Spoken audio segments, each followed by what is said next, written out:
Maya walked into the community center on a Tuesday evening, her work uniform still smelling like French fries and coffee.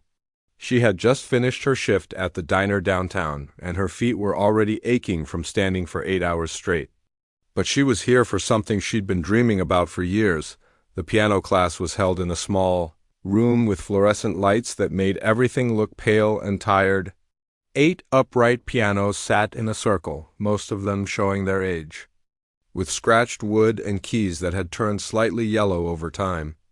Maya chose the one in the back corner, away from the big windows where everyone could see her. She looked around at her classmates and immediately felt like she didn't belong. There was Mrs. Patterson, a retired bank manager who wore pearl earrings and talked about her vacation home. Next to her sat Mr. Thompson, who had sold his business last year and decided to finally learn piano at age 65. Then there was Linda, whose husband had bought her these lessons as a birthday gift, and Robert, who joked that he was here because his wife was tired of him watching TV all evening. Maya was 28 and the youngest person in the room by at least 20 years. While they talked about their grandchildren and retirement plans, she calculated how many tips she'd need to pay rent next month. The lesson cost $60, which meant she'd have to work extra shifts and skip lunch for a week. But she was here, and that's what mattered. Mrs. Chun, the instructor, walked in carrying a stack of beginner books. She was a small woman with gray hair pulled back in a neat bun, and she wore a no-nonsense expression that suggested she'd been teaching piano for decades. Her eyes swept across the room, taking in each student like she was sizing them up. "Welcome to Beginning Piano for Adults," she said, her voice carrying easily across the room. "I want to be clear from the start.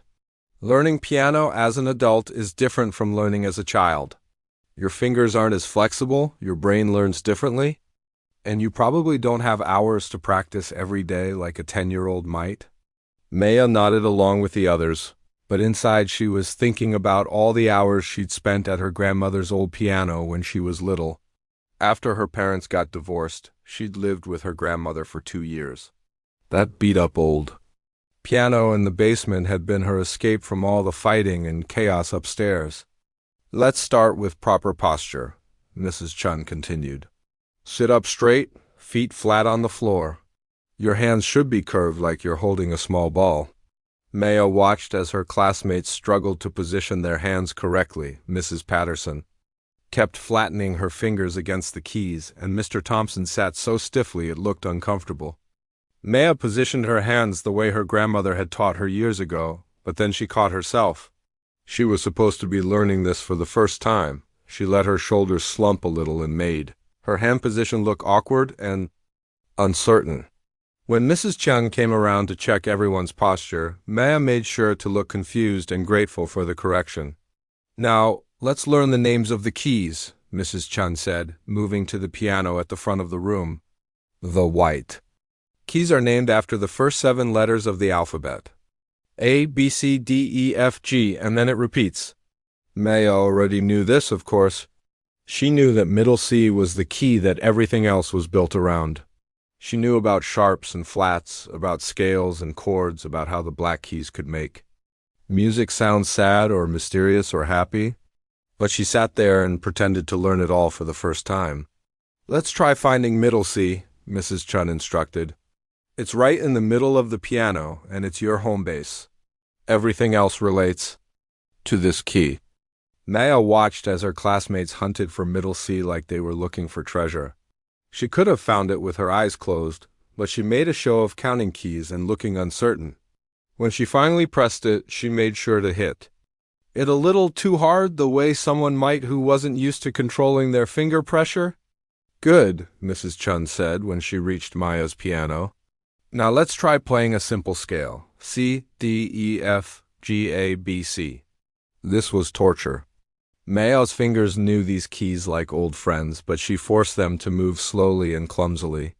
She made her thumb bump into her other fingers, and she pressed some keys harder than others, creating an uneven sound that made her wince internally. Around the room, her classmates were having real struggles. Mrs. Patterson kept hitting the wrong keys. And Mr. Thompson was counting out loud under his breath. Linda was laughing at her own mistakes, and Robert was muttering about how his fingers weren't cooperating. "This is harder than it looks," Linda said, shaking her head. "I thought I could just sit down and play something pretty right away." "Piano requires patience," Mrs. Chun replied. "You're building muscle memory and training your brain to think in a new way. It takes time." Maya knew all about muscle memory. Her fingers remembered every piece she'd ever learned, every hour she'd spent practicing in that basement while her parents fought upstairs. Music had been her refuge then, and she'd gotten good at it without even realizing it was happening, but she'd also learned to hide it. When she started high school and made friends, she discovered that being good at piano wasn't exactly cool. The other kids thought classical music was boring, and when she tried to play popular songs, they sounded different when she played them. She added harmonies and changed the rhythm without meaning to, and people would look at her strangely. "You're showing off," one friend had said when Maya played at a party. Nobody likes a show-off, so Maya had learned to keep her music to herself. She'd played less, and eventually she'd stopped altogether. She'd gotten a job right after high school, moved out of her grandmother's house, and left the piano. Behind dot now, 10 years later, she was working at the diner and living in a tiny apartment above a laundromat. She couldn't afford her own piano, but she'd been saving up for these lessons for months. She told herself she just wanted to learn a few simple songs, maybe play Happy Birthday or some Christmas carols, but sitting here now, listening to Mrs. Chun explain basic concepts that she'd mastered years ago, Maya realized how much she'd missed it. Her fingers were itching to really play, to let the music flow the way it used to. She had to keep reminding herself to play badly, to make mistakes, to look confused when Mrs. Chun explained something she already understood. "For next week," Mrs. Chun said as the class was ending, "I want you to practice finding middle C and playing the C scale, just 5 minutes a day. Don't try to do too much too fast." Maya nodded along with the others, but inside she was already thinking about all the pieces she could play if she wanted to. Chopin nocturnes, Bach inventions, Debussy's, flowing melodies that sounded like water and moonlight. She knew them all, stored away in her memory like books on a shelf, but she'd keep that to herself. She'd learned her lesson about standing out, about being different. Sometimes it was better to be ordinary, to blend in, to let people think you were just like everyone else. Even if it meant pretending to struggle with things that came as naturally as breathing. As she packed up her things and headed back to her car, Maya promised herself she'd stick to the plan. She'd be a beginner, learn at the same pace as everyone else, and maybe finally have something in her life that was normal and simple. She had no idea how hard that promise would be to keep. 3 weeks had passed since Maya started the piano class, and she was getting better at pretending to be terrible. She'd perfected the art of hitting wrong keys at just the right moments, making her timing slightly off and asking questions that a real beginner might ask.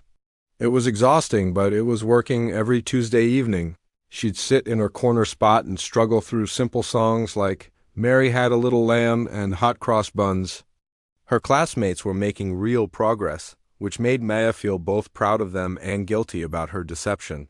Mrs. Patterson had finally managed to play "Twinkle, Twinkle, Little Star" without stopping, and Mr. Thompson could actually keep a steady rhythm now. Maya had grown to like these people, which made lying to them even harder. Mrs. Patterson always asked about her work at the diner and remembered small details from their conversations. Mr. Thompson had started bringing homemade cookies to share, and Linda had offered to give Maya a ride home when she noticed her walking to the bus stop in the rain.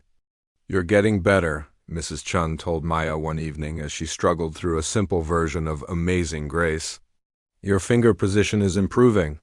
Maya nodded and smiled, but inside she was thinking about how she could play Amazing Grace in 6 different keys with jazz harmonies that would make people cry.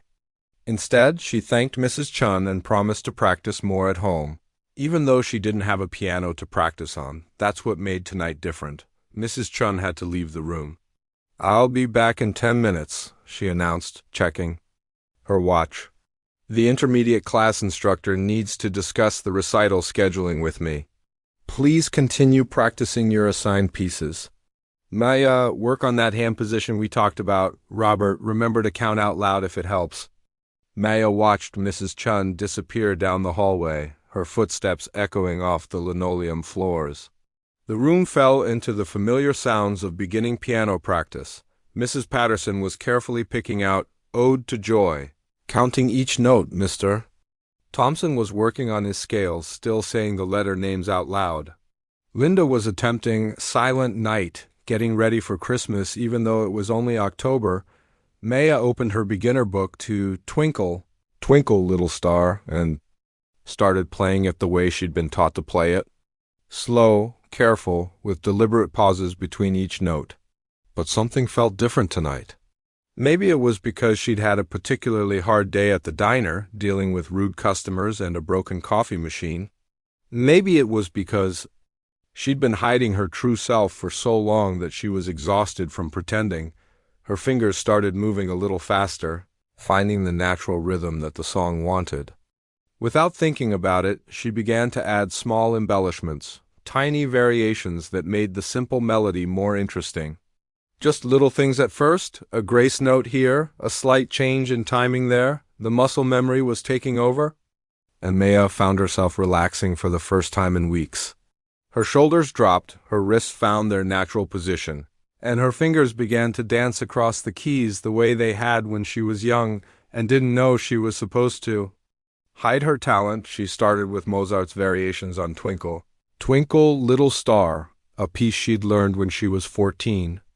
The simple children's song transformed into something elegant and complex, with running scales and intricate harmonies that filled the small practice room with rich, beautiful sound. Maya's eyes closed as she played, and for a moment she was back in her grandmother's basement playing for the pure joy of it. She'd forgotten how good it felt to let the music flow through her, to feel her fingers respond to every thought and emotion. The piano wasn't fighting her anymore, wasn't something she had to struggle with. It was an extension of herself, a way to speak without words. The variations grew more complex as Maya's confidence returned. She moved through each one with the precision of someone who had spent years perfecting their technique.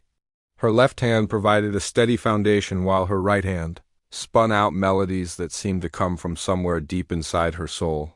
She was completely lost in the music, unaware that the room around her had grown quiet. Mrs. Patterson had stopped playing and was staring at Maya with her mouth slightly open. Mr. Thompson had turned on his bench to watch, his own practice forgotten. Linda had her hands in her lap, listening with wonder to the beautiful sounds coming from the corner of the room.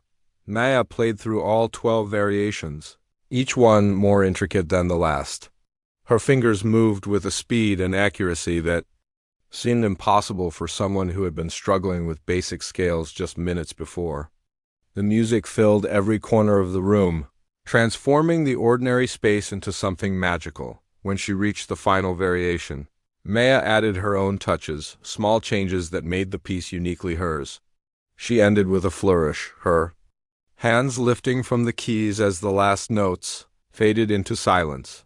That's when she realized what she'd done. The room was completely quiet. Her classmates were all staring at her with expressions of shock and confusion. Maya felt her face grow hot, with embarrassment and panic. She'd been so careful for weeks, and now she'd blown her cover in the most spectacular way possible. I was just ... She stammered, but no good explanation came to mind. How do you explain away playing Mozart variations when you're supposed to be learning Twinkle, Twinkle, Little Star? Maya, Mrs. Patterson said slowly, that was incredible. Where did you learn to play like that? Before Maya could answer, they heard footsteps in the hallway. Mrs. Chun was coming back. Maya quickly opened her beginner book and started playing Twinkle, Twinkle, Little Star, the way she'd been playing it for weeks, slow and hesitant. But her hands were shaking now, and the simple melody sounded even more clumsy than usual. Mrs. Chen walked back into the room just as Maya was finishing. How did the practice go? She asked, looking around at her students. Maya held her breath, waiting for someone to tell Mrs. Chun what had happened. But Mrs. Patterson just smiled and said, "Fine, we all worked on our pieces." Mr. Thompson nodded. "Good practice session." Linda gave Maya a meaningful look, but didn't say anything either. Mrs. Chun seemed satisfied and moved on to the next part of the lesson. But Maya could feel her classmates' eyes on her for the rest of the evening. They knew her secret now, or at least part of it.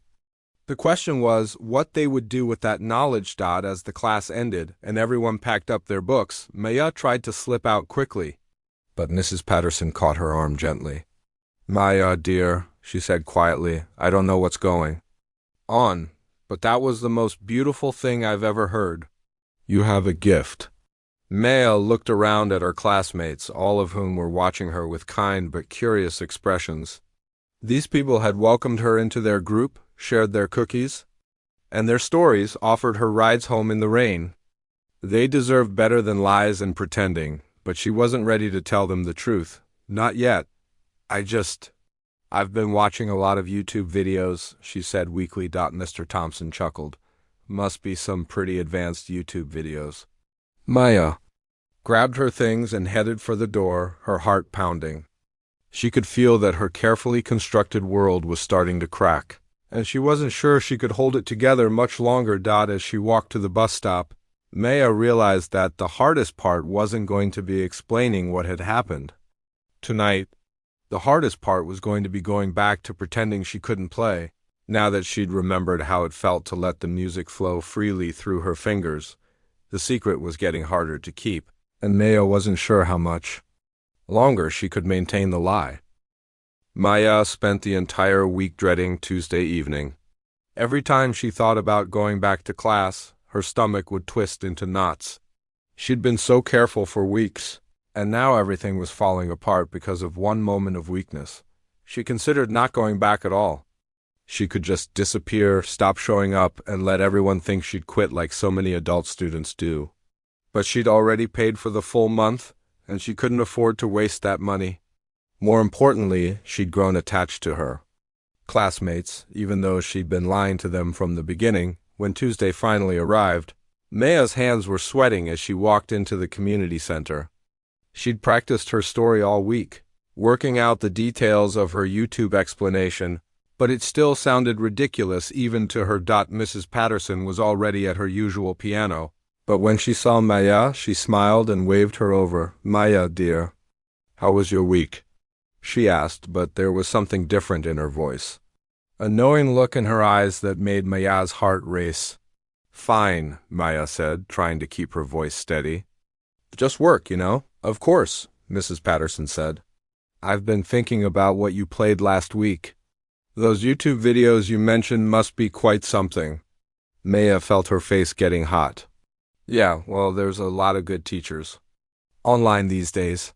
Mr. Thompson arrived next, carrying his usual container of cookies. He nodded at Maya with a small smile that seemed to say he knew exactly what was going on but wasn't going to make a big deal about it. Linda was the last to arrive before Mrs. Chun, and she gave Maya a quick hug. "I'm glad you came back," she whispered. "I was worried you might not." Maya realized that her classmates had been talking about her during the week. They'd probably discussed what they'd witnessed, tried to figure out what was really going on. The thought made her feel exposed and vulnerable. Mrs. Chun walked in right on time, carrying her stack of books and wearing the same no-nonsense expression she always had. Maya held her breath, waiting to see if anyone would say anything about the previous week. "Good evening, everyone," Mrs. Chun said, settling at the front piano. "I hope you all had a good week of practice. Tonight we're going to work on dynamics and expression. Even simple pieces can be made more interesting with the right touch." Maya relaxed slightly. Maybe her secret was safe after all. Maybe her classmates would keep quiet, and she could go back to pretending to be a beginner, but Mrs. Chun had other plans. "Maya," she said, looking directly at her, "I'd like you to demonstrate proper hand position for the class. You've been making good progress with your technique." Maya felt trapped. She walked to the front of the room, her legs feeling shaky. She positioned her hands over the keys, trying to remember how she'd been pretending to hold them incorrectly. "Now, Play your scale, Mrs. Chun instructed. Show everyone how you've been practicing. Maya started to play the C scale the way she'd been playing it for weeks, slow and uncertain. But Mrs. Chun stopped her after just a few notes. That's not how you played it last week, she said quietly. Maya's heart stopped. Mrs. Chun had heard. She'd been in the hallway, or maybe she'd come back early and listened from outside the room. I don't know what you mean, Maya said, but her voice was barely a whisper. I think you do, Mrs. Chun replied, her tone gentle but firm. I've been teaching piano for 30 years, Maya. I know the difference between someone who's learning and someone who's pretending to learn. The room was completely silent. Maya could feel her classmates watching, waiting to see what would happen next. She wanted to run, to grab her things and never come back. But her feet felt glued to the floor. Play it again, Mrs. Chun said. Play it the way you really know how. Maya's hands were shaking as she placed them back on the keys. She could feel tears building up behind her eyes. Everything was falling apart, and there was no way to fix it. I can't, she whispered. Yes, you can, Mrs. Chun said firmly. And I think you need to. Maya looked back at her classmates. Mrs. Patterson was nodding encouragingly. Mr. Thompson had set down his cookies and was watching with kind eyes. Linda was smiling supportively. We already know, Mrs. Patterson said gently. We heard you last week, remember? You don't have to pretend anymore. Maya felt something break inside her chest. All the weeks of careful deception, all the energy she'd spent on maintaining her lie, suddenly seemed pointless. These people had heard her play beautifully, and they were still here. They hadn't run away or called her a show-off or made her feel like she didn't belong. I don't understand why you're hiding, Mrs. Chun said, moving to stand beside Maya at the piano. You have extraordinary talent. Why would you want to pretend you don't? Maya's hands found the keys without her conscious decision. She started playing the C scale, but this time she played it properly. Her fingers moved with confidence and precision, each note clear and even. It was such a simple thing, but played correctly, it sounded like music instead of just practice. Better, Mrs. Chun said. Now tell me why you've been pretending you can't do that. Maya's voice came out in a rush, words tumbling over each other as weeks of bottled-up emotion finally found a way out.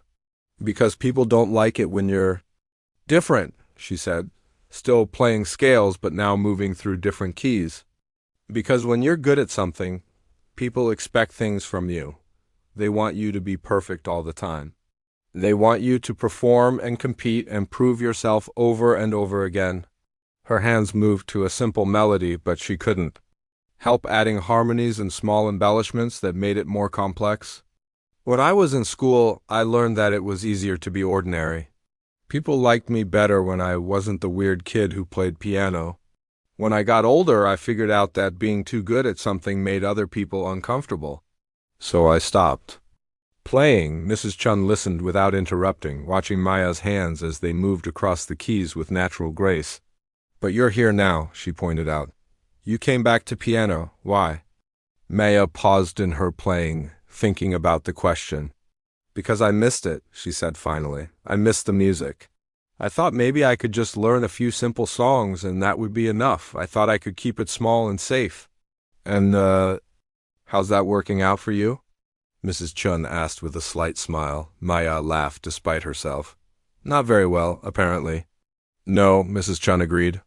Because you can't make yourself smaller to fit into other people's expectations. You can't hide a gift this significant. Maya looked around the room at her classmates, who were all listening with expressions of understanding and support. These weren't music students or competitive pianists. They were just regular people who had welcomed her into their group and accepted her even after discovering she'd been lying to them. What happens now? Maya asked. Now, Mrs. Chun said, you stop pretending. You stop wasting everyone's time, including your own. And you start being honest about who you are and what you can do. Maya nodded, feeling scared and relieved at the same time. Her secret was out, and the world hadn't ended. In fact, it felt like maybe, just maybe, it was about to begin. Can I ask you something? She said to Mrs. Chun. Of course. Will you help me remember how to play without being afraid? Mrs. Chun smiled, the first genuinely warm expression Maya had seen from her. I thought you'd never ask. The week after Maya's confession felt like stepping into a completely different world. For the first time in years, she didn't have to pretend to be someone else. Mrs. Chun had asked her to stay after class that Tuesday, and what happened next? Changed everything. I want to understand what we're working with here, Mrs. Chun had said, settling into the chair beside Maya's piano. Play something for me, anything you want. Don't think about it, just play. Maya's fingers had found Chopin's Minute Waltz without her even deciding on it. The piece flowed out of her like water, her hands dancing across the keys with a confidence she'd forgotten she possessed. When she finished, Mrs. Chun sat in silence for a long moment. How long since you've played like that? She finally asked. About 10 years, Maya admitted, maybe more. And you learned all of this as a child? Maya nodded. My grandmother had an old piano. After my parents divorced, I lived with her for a while. She couldn't afford lessons, but she had these old music books. I just figured it out, double quotes. Mrs. Chung shook her head in amazement. You have perfect pitch, don't you? I guess so. I never really thought about it. I just hear when something sounds right or wrong. Maya, Mrs. Chun said seriously, what you have is extremely rare. This isn't just talent. This is a gift that maybe one person in 10,000 possesses. Maya felt overwhelmed. She'd spent so many years trying to hide what she could do, and now here was someone telling her it was special.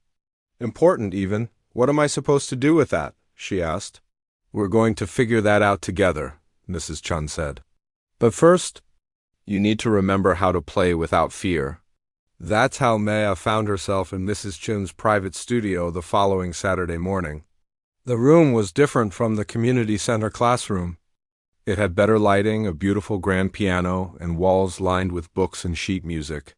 It felt like a place where serious music happened. We're going to start with something simple, Mrs. Chun explained. I want you to play scales, but I want you to really listen to them. Don't just play the notes, make them sing. Maya sat at the grand piano, and immediately she could feel the difference. The keys responded to her touch more sensitively than the old uprights at the community center. When she played a simple C major scale, it sounded rich and full. Good, Mrs. Chun said. Now play it again, but this time imagine you're telling a story. Maybe the scale is climbing a mountain, or maybe it's a conversation between friends. Maya played the scale again, and this time she let her imagination guide her fingers. The notes seemed to have personality, each one connecting to the next in a way that made musical sense. Beautiful, Mrs. Chun said. That's what I wanted to. Here, you're not just playing notes anymore. You're making music. They worked through different scales, and then Mrs. Chun pulled out a piece of sheet music that Maya didn't recognize.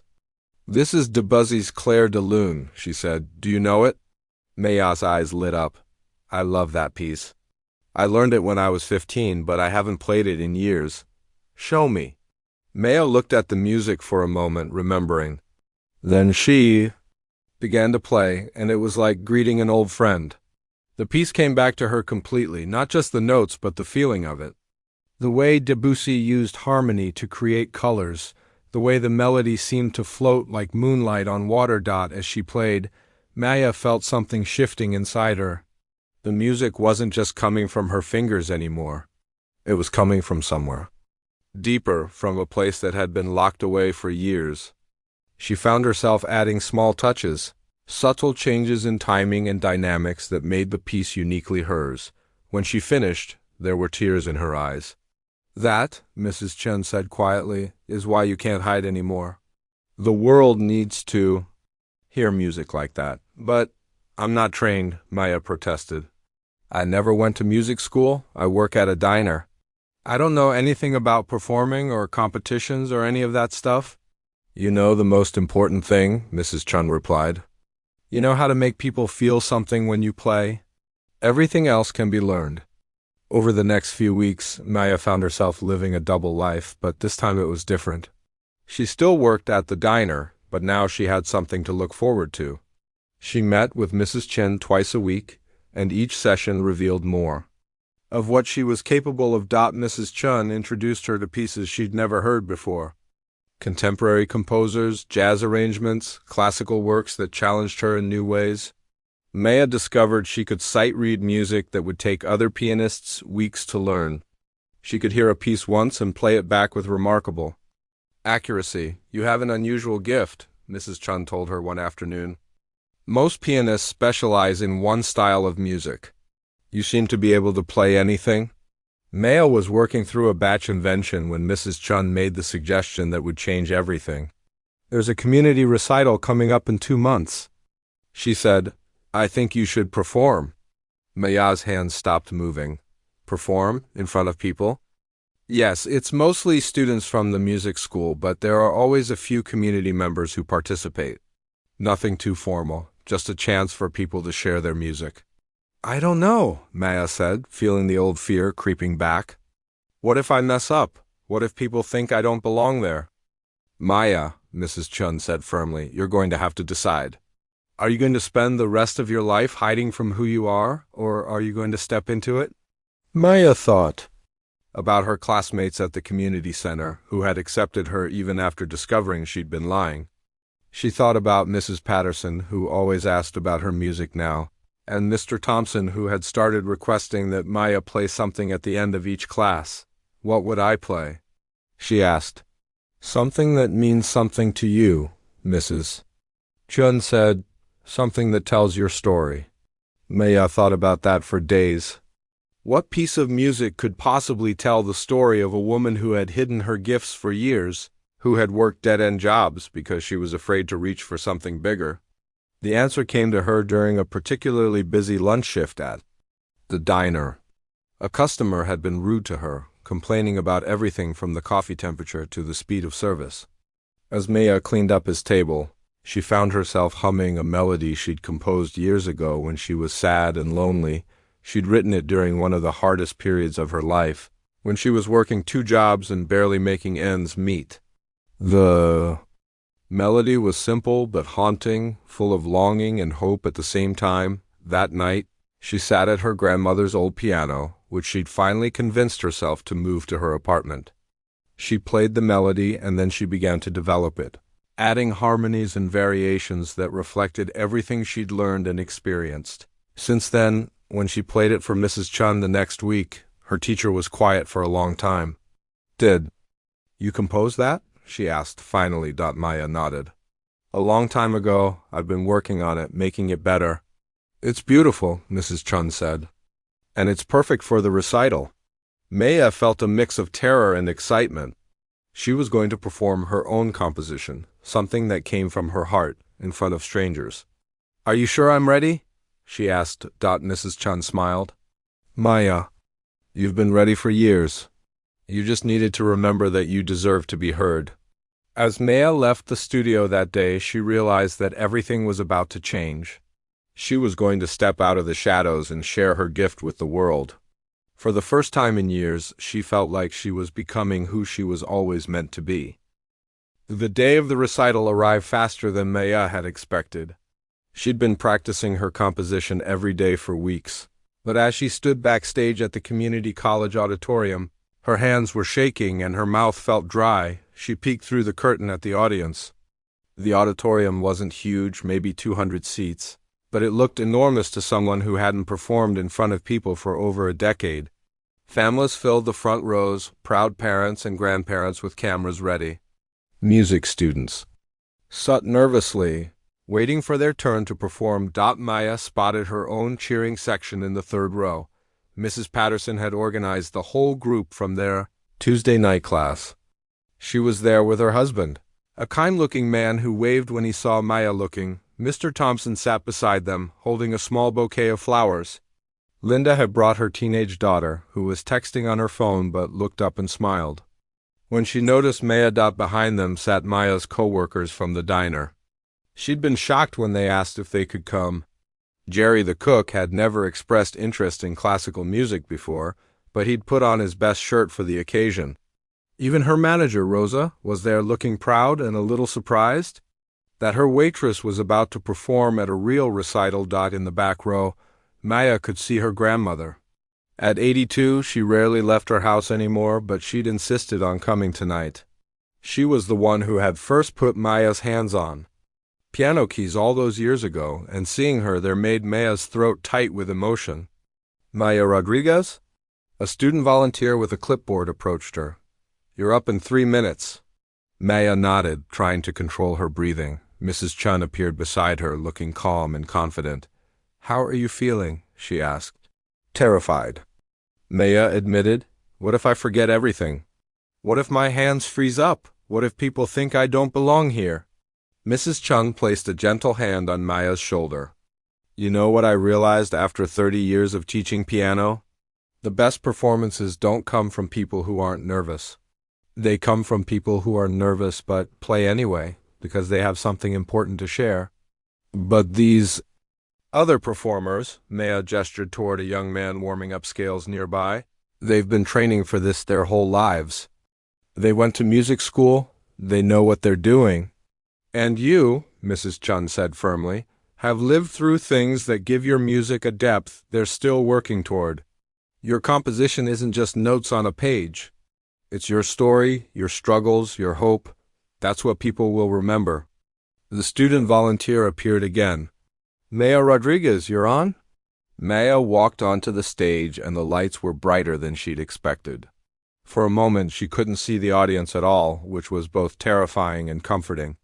She sat at the beautiful grand piano, adjusted the bench, and placed her hands on the keys. The auditorium was completely quiet. Maya closed her eyes and thought about the journey that had brought her here. She thought about the scared little girl who had found comfort in music during her parents' divorce. She thought about the teenager who had learned to hide her gifts because being different felt dangerous. She thought about the young woman who had convinced herself that ordinary was safer than extraordinary. Then she began to play. Her composition started quietly, almost like a question. The melody was simple but haunting, speaking of loneliness and uncertainty. As Maya's confidence grew, the music became more complex. She added layers of harmony that represented the different aspects of her life. The steady rhythm of her work at the diner became a persistent bass line. The support of her new friends became warm, comforting chords as she played. Maya forgot about the audience, forgot about her nerves, forgot about everything except the music flowing through her. This was her story in sound, all the pain and joy and growth of her 28 years distilled into melody and harmony, the piece built to a climax. That represented her moment of decision, when she chose to stop hiding and start being honest about who she was. The music was powerful here, confident and strong, with both hands playing intricate patterns that seemed impossible but felt completely natural under her fingers. Then it began to resolve, settling into a peaceful conclusion that spoke of acceptance and hope. The final notes hung in the air like a promise, and when Maya lifted her hands from the keys, the silence that followed felt full rather than empty. For a moment, nothing happened. Maya wondered if she had somehow failed, if the audience was too polite to express their disappointment. Then the applause began. It started slowly, from the back of the auditorium, but quickly grew until the entire audience was on their feet. Maya looked out and saw tears in her grandmother's eyes. Mrs. Patterson was clapping, so enthusiastically that her husband had to steady her. Even Linda's teenager had put down her phone and was applauding, but what surprised Maya most were the faces of the music students and their families.